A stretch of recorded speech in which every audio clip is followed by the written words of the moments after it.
India versus New Zealand में भी बारिश, मैच रद्द तो कौन होगा चैंपियन? ये है चैंपियंस ट्रॉफी 2025 के फाइनल के 4 नए नियम। तो कंफर्म हो चुका है चैंपियंस ट्रॉफी 2025 का जो फाइनल मुकाबला है वो इंडिया और न्यूजीलैंड के बीच खेला जाएगा। इंडिया ने ऑस्ट्रेलिया को हराया और न्यूजीलैंड ने दक्षिण अफ्रीका को उड़ाया और इन दोनों ही टीमों ने चैंपियंस ट्रॉफी फाइनल का टिकट पाया।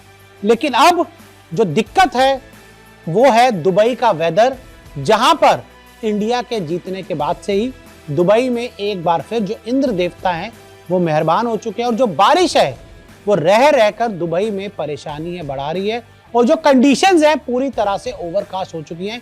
ये दुबई की तस्वीरें हैं जो हम आपको इस समय आपकी स्क्रीन पर दिखा रहे हैं।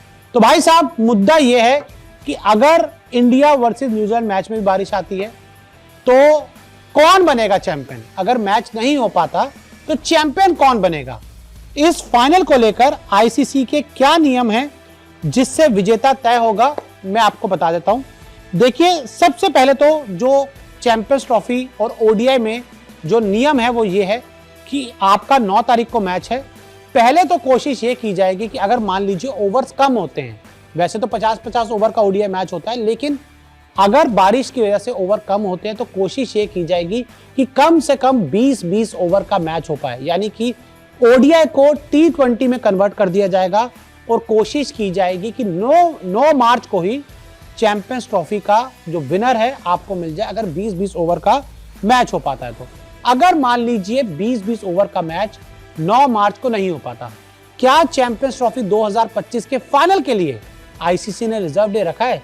ये आप सभी का सवाल होगा। तो मैं आपकी चेहरे पर एक स्माइल ले आऊं कि बारिश तो परेशानी बढ़ाएगी, लेकिन आईसीसी ने इंतजाम किया हुआ है चैंपियंस ट्रॉफी 2025 के लिए फाइनल के लिए रिजर्व डे रखा गया है और ये रिजर्व डे है 10 मार्च को, यानी कि 9 मार्च को अगर 20-20 ओवर का भी मैच नहीं हो पाता तो फिर इस मुकाबले को 10 मार्च को शिफ्ट कर दिया जाएगा और पूरा मुकाबला 10 मार्च को करवाया जाएगा।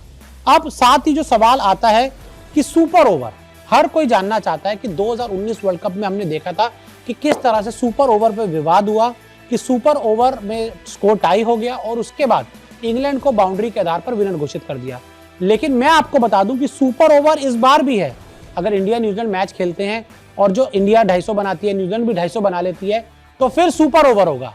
लेकिन अगर सुपर ओवर भी टाई होता है तो सुपर ओवर होता रहेगा जब तक आपको विजेता नहीं मिलता, यानी कि जब तक एक टीम सुपर ओवर में दूसरी टीम से ज्यादा रन नहीं बना लेती तब तक सुपर ओवर होता रहेगा। तो ये बहुत ही एक इंपॉर्टेंट और एक अहम नियम है चैंपियंस ट्रॉफी फाइनल को लेकर।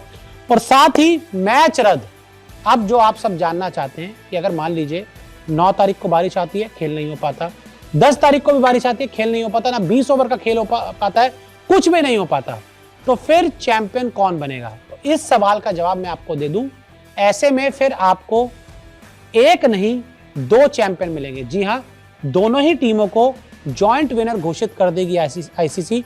दोनों ही टीमों को ट्रॉफी दे दी जाएगी। एक तरफ से आपके रोहित शर्मा आएंगे, दूसरी तरफ से मिचेल सैंटनर आएंगे और दोनों आईसीसी चेयरमैन के हाथों से ट्रॉफी लेते हुए फोटो खिंचवाएंगे। यानी कि सबसे पहले प्रार्थना यही करो कि बारिश ना हो। अगर बारिश हो तो कम से कम 20-20 ओवर का मैच हो जाए।